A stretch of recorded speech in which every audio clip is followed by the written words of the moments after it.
옆집 문이 열렸을 때 7년 만에 서울로 돌아온다는 건 생각보다 훨씬 어려운 일이었어요. 제 이름은 한지연, 제가 자란 그 거리로 돌아왔다는 사실만으로도 가슴이 벅차올랐죠.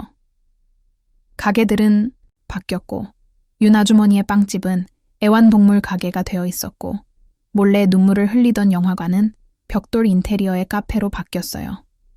하지만 우리 집은 그대로였어요. 아니, 거의 그대로. 엄마는 긴장된 미소와 인삼차 한 잔으로 저를 맞이했어요. 너무 말라버린 저를 보고 안쓰러운 눈빛을 감추지 못하시더군요. 이혼 이후로 저는 웃음을 잃었고 앞머리로 얼굴을 가려도 다크서클을 가릴 수는 없었죠. 하지만 엄마는 아무 말도 묻지 않고 오랜만에 제게 조용한 포옹을 건넸어요. 그것만으로도 충분했어요. 적어도 그때는요. 그런데 예상치 못한 재회가 기다리고 있었어요. 오후 늦게 짐을 정리하고 있을 때 옆집에서 차가 멈추는 소리가 들렸어요. 익숙한 소리였죠.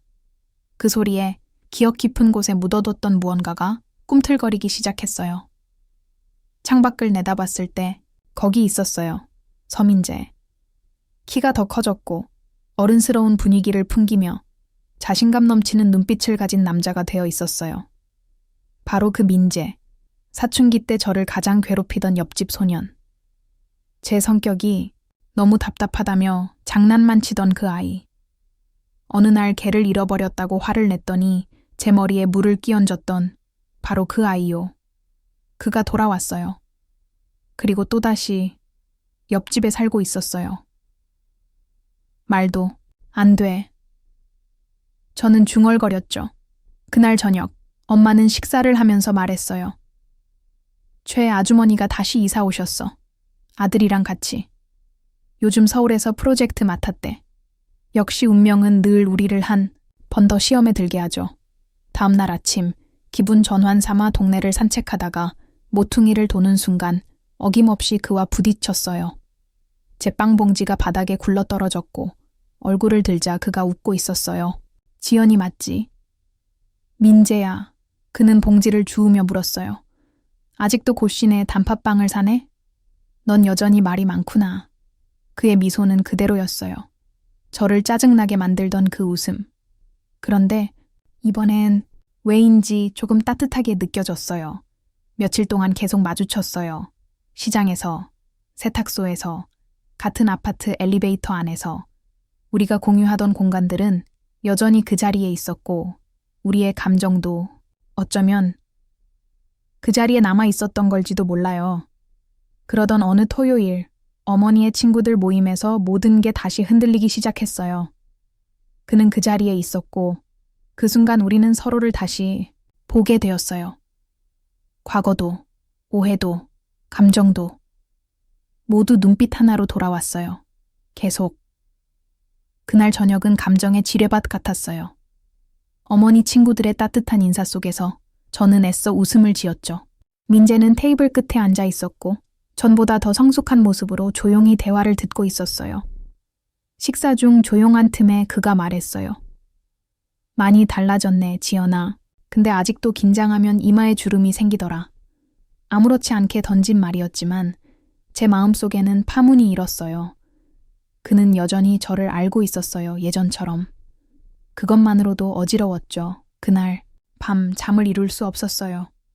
침대에 누워 그가 보여준 표정, 목소리, 눈빛 하나하나가 머릿속을 떠나지 않았어요. 7년이란 시간이 있었지만 우리 사이에 흐르는 무언가는 여전히 살아 있었어요. 다음 날 엄마가 부탁해서 지역 커뮤니티 센터에 심부름을 다녀왔는데 거기서 또 그를 만났어요. 이번엔 대형 도시개발 모형을 제작하고 있었죠. 여기서 일해? 아니, 이 동네 재개발 프로젝트 맡고 있어. 건축 디자이너로던 그는 무척 자랑스러워하며 작은 공간을 가리켰어요. 그리고 말했죠. 여긴 내 이름으로 이름 지었어. 한지연 문화공간. 저는 멍하니 바라봤어요. 농담이지? 아니, 너 예전엔 이곳에서 연극도 하고 동네 아이들 모아서 공연도 했잖아. 난 아직도 기억해. 넌 이 동네에 많은 걸 남겼어. 그날 이후 그는 계속 저에게 다가왔어요. 문 앞에 남긴 커피 한 잔, 우편함에 넣어둔 짧은 쪽지, 조용한 문자들. 저도 모르게 마음이 조금씩 열리기 시작했어요. 오랜만에 웃을 수 있었죠. 그러던 금요일 오후 공원에서 함께 걷다 그가 말했어요. 원래는 유럽으로 돌아가려 했는데 내 곁에 있는 게 너무 익숙해졌어. 고민돼. 또 떠날 거야. 그는 말없이 제 손을 바라봤어요. 그날 밤 저는 창가에 앉아 조용히 마음을 다잡았어요. 저도 이제 피하지 않기로 했어요. 사랑이 옆집에서 다시 시작되고 있었거든요. 계속. 일요일 아침 창문을 두드리는 빗소리에 잠에서 깼어요. 도시는 조용했고 엄마는 저에게 짧은 쪽지를 남겨두셨죠. 오늘은 문을 열어보렴. 모든 문을. 그와의 메시지도 도착했어요. 오늘 밤 새로 만든 정제서 기다릴게. 보여줄 게 있어. 해질 무렵 저는 용기를 내어 나섰어요. 그가 말한 장소엔 부드러운 조명이 켜져 있었고 그곳엔 민재가 혼자 앉아 하늘을 보고 있었어요. 원래는 내일 떠날 예정이었어. 근데 너 때문에 이 동네가 다시 좋아졌어. 그는 제게 손을 내밀었고 저는 처음으로 그 손을 잡았어요. 아무 말 없이 그저 그 온기만으로도 모든 게 전해졌어요. 나도 더 이상 피하고 싶지 않아. 너랑 있으면 내가 다시 살아있는 것 같아. 우리는 그날 밤 천천히 함께 걸었어요. 웃으며 추억을 이야기하며 미래를 상상하며. 이제 저는 다시 제 어린 시절 집에 살고 있어요. 하지만 더 이상은 상처 입은 여자가 아니에요. 그의 옆에서 저는 다시 웃을 수 있게 되었어요. 옆집 문은 여전히 열려 있고 그 문 너머엔 사랑이 기다리고 있어요. 끝.